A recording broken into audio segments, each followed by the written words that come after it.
à noite todo mundo se ajoelhava com a cadeira virada, apoiada na cadeira, e tinha esta oração: coloquemos-nos na presença do Santíssimo e adoremos o seu Santíssimo nome.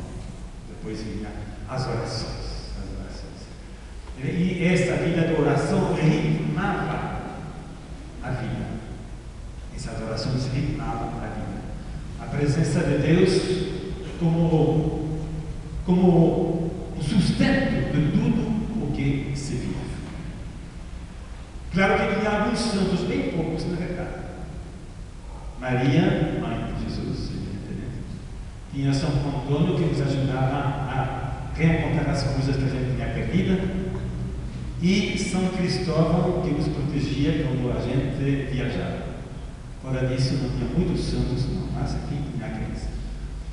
E não se falava muito de Jesus Cristo, na verdade. Mas esse sentido de Deus, essa sensibilidade em Deus, era fundamental, na verdade.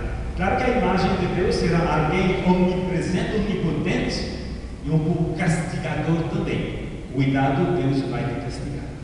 E é um pouco isso. Mas foi uma descoberta progressiva. E depois, então, descobri Jesus Cristo. Mas, através do movimento que se chama AJOC, Juventude Operária Católica, em que a gente descobre Jesus presente na vida do dia a dia. Essa foi uma grande descoberta. Jesus como amigo, companheiro, alguém que nos ajuda, que nos ilumina, alguém que nos leva ao encontro dos outros, com o objetivo, a vida militante, de ajudar os outros a caminhar também e a descobrir Jesus Cristo. E é um aspecto militante, um aspecto missionário deste movimento da juventude naquela época. Hoje tem outros que têm o mesmo objetivo, na verdade, mas enfim, ajudar o jovem a descobrir Jesus Cristo como Senhor da sua vida. Jesus Cristo amigo. Esse Jesus que eu descobri nunca, evidentemente, me abandonou, ele que está ainda hoje. Descobri através desse Jesus a importância do trabalho pastoral. Aliás, é isso que determinou a minha vocação. Fazer conhecer para outras pessoas o que eu mesmo descobri. Isso é verdade. Isso. Não era mais inteligente, mais capacitado do que o outro, mas isso já tinha descoberto mesmo. E foi nesta base, então, que encaminhei para a formação sacerdotal. E aí encontrei, no término, na verdade, dessa formação sacerdotal, um homem que vocês talvez ouviram falar, não conhecerão, porque já morreu faz tempo, o Padre Anisão, que é o fundador da Congregação dos Filhos da Caridade. Um homem apaixonado por Deus. Já num retiro, bem jovem ainda, dizia assim, escrevia. Deus, Deus, Deus. Deus tem que ser a minha obsessão, quer dizer, aquele que ocupa a minha mente sempre. Agradeço a Deus que o parlamento dele vai ser também conhecido na pessoa de Jesus. Jesus que nos dá a conhecer Deus. E o Padre Anisão vai se apaixonar por Jesus, evangelizando as multidões. Jesus, um bom pastor, que vai atrás das ovelhas perdidas. Essa foi a vocação dele e afinal se tornou o carisma da Congregação dos Filhos da Caridade. Então eu reencontrei para mim o sentido de Deus, que tanto me ajudou todo jovem, e o sentido militante de descoberta de Jesus, que eu tinha descoberto através do movimento da JOC. E aí que eu fechei o compromisso com a Congregação dos Filhos da Caridade. E de uma certa forma, é por isso que eu estou aqui hoje, de uma certa forma. Bem, e uma história pessoal, mas que quer sublinhar a importância de Deus na vida humana. Sabemos que hoje muita gente quer tirar Deus da vida pública. Vocês ouviram falar que, inclusive, tem projetos de lei para tirar todos os sinais religiosos dos edifícios públicos. A sociedade quer ficar sem Deus. Porque o nosso Deus questiona as pessoas que governam, e as pessoas que governam não querem ser questionadas. É por isso que se afasta Deus da vida pública. Tem outros, infelizmente, que reduziram Deus a alguns ritos, algumas emoções, mas sem prestar atenção ao Deus revelado em Jesus Cristo. São crentes em Deus, mas não são cristãos. Outros ainda, e talvez foram cristãos, eles ainda cristãos, inventaram uma nova imagem de Jesus, que já não é mais o Jesus que caminhou na Palestina, morto e ressuscitado, é o Jesus curandeiro, que faz um tipo de mágica, e um Deus também que não passa pela cruz, e um Deus que prega, como os profetas do Antigo Testamento, a prosperidade, que inclusive demora para vir, evidentemente, porque Jesus não veio para isso. Então, essas ainda são crentes em Deus, talvez em Jesus, mas não é do Jesus do Evangelho. E aí que a gente vê, para todos nós, para mim, assim, uma convicção que eu partilho para vocês também, a importância de colocar Deus como fundamento da nossa vida, sem dúvida, mas também de seguir Jesus, aquele mesmo que a gente encontra no Evangelho. Ele realmente que é o Jesus que Deus mandou no meio de nós. Um Jesus perto das pessoas, que perdoa, que não manda para o inferno as pessoas, não. Jesus que cura, sim, claro, que dá vida, que dá alegria, enfim, é uma mensagem de vida, sem dúvida, mas é o Jesus do Evangelho e não outro. É por isso que vale a pena hoje mesmo dar a sua vida para Deus, para que as pessoas possam descobrir esse Deus. Muitos que ficam assim, sem Deus, vivem na angústia, no vazio, e a vida que vai embora, e a vida que vai embora. Então, somos todos convidados nesse aspecto a renovar em nós essa sensibilidade de Deus na nossa vida. O outro aspecto que também me parece fundamental para a minha vida de cristão, evidentemente do padre, evidentemente, é a igreja. Tem muito a falar sobre a igreja. A igreja é o corpo místico de Cristo. Ela é hoje também perseguida. A igreja ela é perseguida pelos poderes públicos, como já falei um pouco. O que eles fazem para Deus, eles fazem para a igreja. A igreja deve desaparecer. A igreja não deve questionar. Eles querem ficar sozinhos no poder. Então a igreja sofre perseguição, exclusão por isso. Às vezes ela é pichada também porque os acontecimentos e exemplos bem concretos da igreja que foi pichada mesmo nas suas atitudes, porque tudo é feito para se desfazer da igreja. E também tem pessoas que procuram outras igrejas, onde justamente a proposta parece mais atraente, mas na verdade não é a proposta do Evangelho. A igreja sofre hoje. Ora, a igreja ela é a comunidade dos cristãos. O padre ele vive também pela comunidade dos cristãos. E a nossa fé, cada um de nós, vive pela comunidade. A nossa fé ela é eclesial, ela é comunitária. Ela é uma fé pessoal, evidentemente, mas partilhada pelos outros. Imagine que um de nós, eu tenho uma fé, mas eu sou o único neste mundo a ter esta fé. Logo vai duvidar, evidentemente. A nossa fé ela é eclesial. E nos foi transmitida, enfim, a fé da igreja nos foi transmitida justamente pela igreja. E tem pessoas hoje que saem da igreja fundada por Jesus e os apóstolos e vão em outros grupos que não têm raiz. Que tem raiz numa pessoa que teve um sonho uma noite, e coisas assim. Enfim, a gente se pergunta. Então a igreja hoje, claro que não é perfeita. A gente pode ter entre nós, não fora, entre nós criticar algumas atitudes do tal bispo, do tal padre, por que não? Vou criticar, tem que falar para ele. Mas enfim, a gente pode criticar entre nós, porque nada é perfeito. Mas a gente deve amar a igreja, sem dúvida. Sem a igreja não tem evangelização, não tem conhecimento de Jesus Cristo neste mundo. Amar a igreja. E vale a pena mesmo amar a igreja e se dedicar por ela. Pessoalmente, tem alguns que sofreram na formação do seminário, sofreram por causa de um bispo, sofreram eu nunca sofri de ninguém na minha caminhada. Mas eu acho que provavelmente se eu sofresse ainda ficaria fiel à igreja. O padre Alizão, do qual eu estava falando, amava muito a igreja.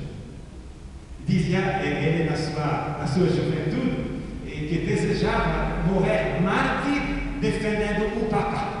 Porque naquela época o Papa também, no texto, foi ameaçado, tinha as tropas em volta de Roma, e o sonho do padre Alizão era de ir para defender o Papa e, se possível, morrer. O amor para a igreja, na verdade, ele sofreu bastante com a igreja.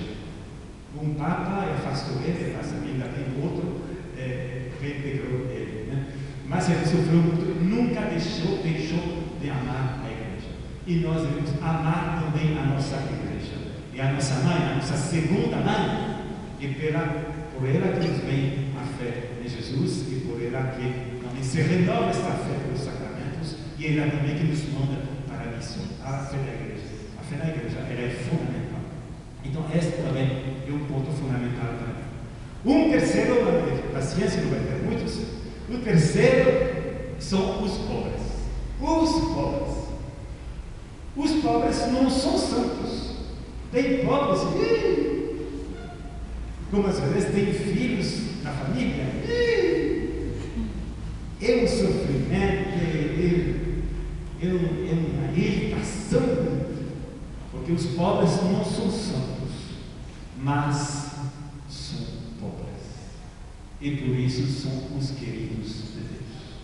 Como muitas vezes pessoas que têm um filho, uma filha problemática, que causa problemas, os pais têm mais atenção para esse filho, para esta filha.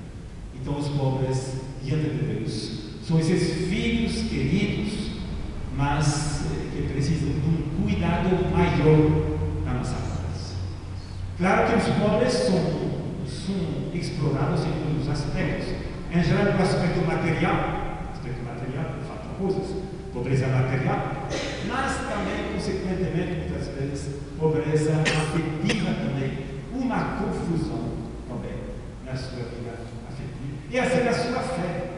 E os pobres são explorados também por religiões por aí, que justamente vêm explorar a sua credibilidade, a sua falta de cultura, a sua falta de formação, e os pobres vão lá para receber milagres e receber a prosperidade, que não vem, evidentemente, que não vem. Então são explorados em todos os aspectos, material, cultural, espiritual. Evidentemente devemos ter um cuidado para com ele, um cuidado particular. O padre Alizão é este cuidado. Jesus veio evangelizar os pobres. Isso ele repetiu muitas vezes a seus seguidores, os filhos da caridade. Somos enviados para os pobres, aqueles que não têm ninguém, aqueles particularmente na grande cidade que perderam as suas raízes culturais e não se perderam na cidade, não criaram outra coisa. São esmagados pelas condições de vida, de trabalho, de moradia na grande cidade e não conseguem notar. Então a gente tem que ter um cuidado particular para com eles, sem dúvida. Então essa é o meu terceiro amor, a minha terceira paixão, podemos dizer assim. E quase concluindo em tudo isso, podemos dizer que o nosso mundo precisa de pessoas firmes na opção.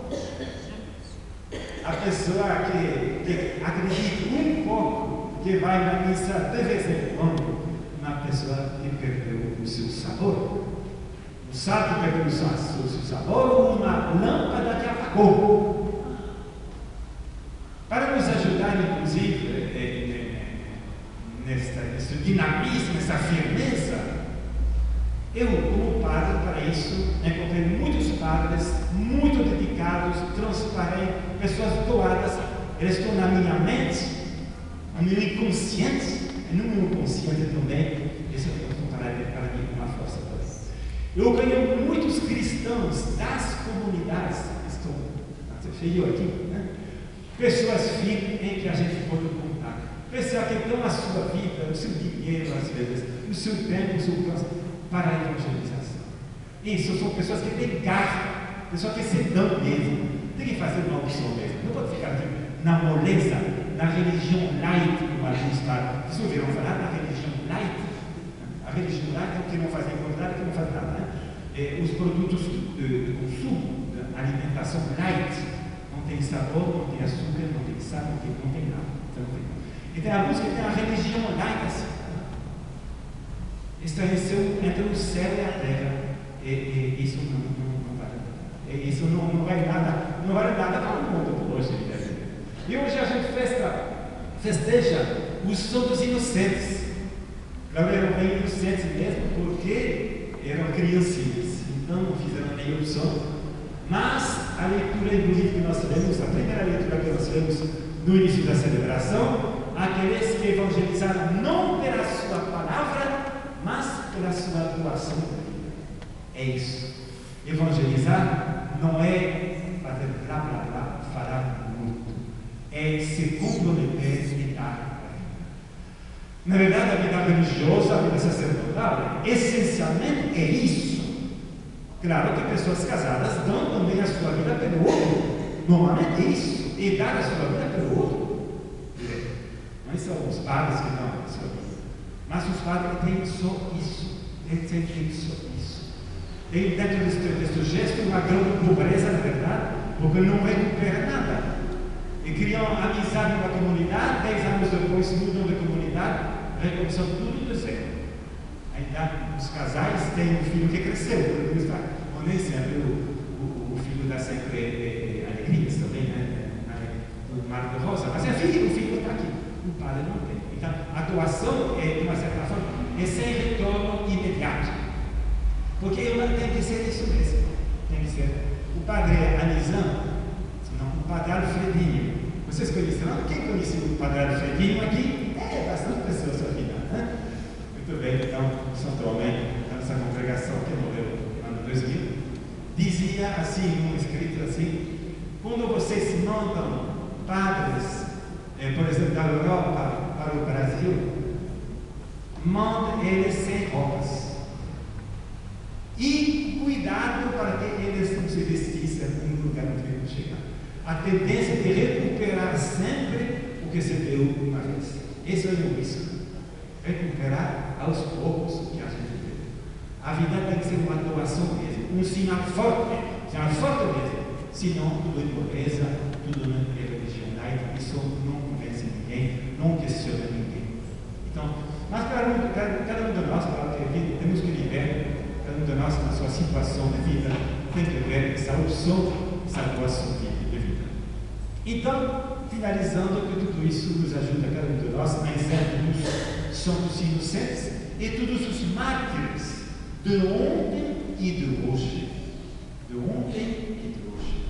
Nos ajuda a uma fé mais firme em Deus, uma fidelidade à Igreja, uma preocupação com os mais sofredores, e tudo isso com a força de Deus.